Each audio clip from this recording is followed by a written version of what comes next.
When I think back on my experiences with learning literacy in the classroom, your mind goes straight to English because that's where you did the most reading and the most writing and even the most presentations, either a poster board or a PowerPoint or something like that. A lot more research-based reports and things like that.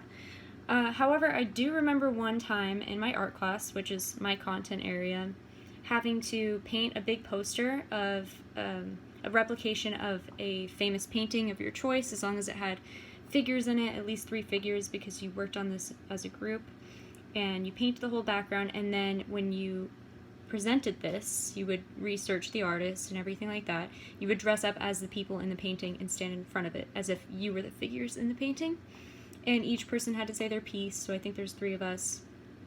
And while it did teach me the history of this painting, and while it was a very creative exercise, I was so nervous. And I think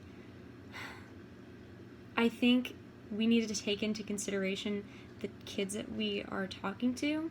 Like, maybe if we presented group to group instead of group to class. I mean, it did help that we were in a group instead of just one by one going up there by ourselves.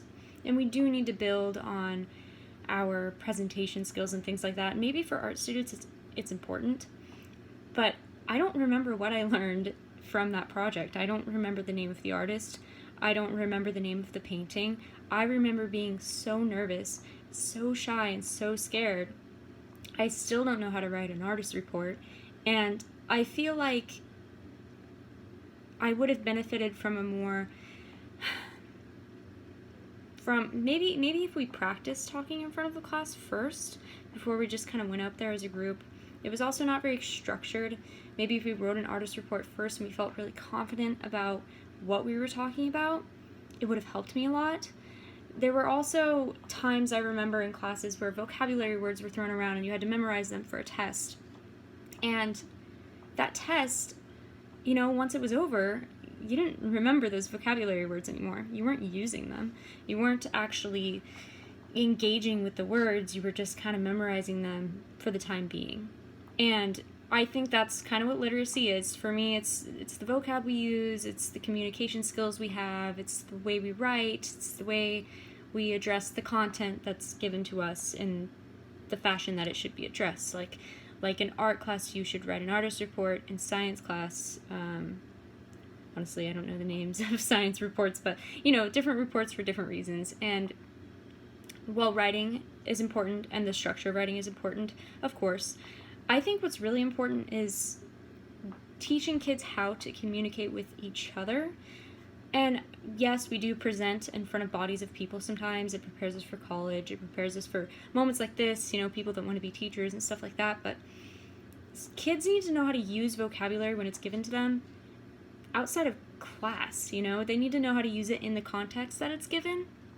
But they also they should carry it with them. They should use this knowledge outside of just that week that they're going to be using it. I don't remember a lot of my vocab because it wasn't presented to me in a way that said, you're gonna use this. It's not like on my free write days in my journal I was using words like plethora and all of that. I didn't use the vocab that was handed to me in my everyday life. And so formal stuff and lenient stuff was kind of separated. There was a huge divide. So I have these 2 quotes. One of them is from the Adolescent Literacy Position Statement. Sadly, most students who enter 9th grade with reading problems leave high school with reading problems. Participation helps students learn vocabulary, syntax, and macro structures needed for reading and writing in the disciplines taught in middle schools and high schools. Most important, speech practice shapes students' development of concepts being introduced in a subject area.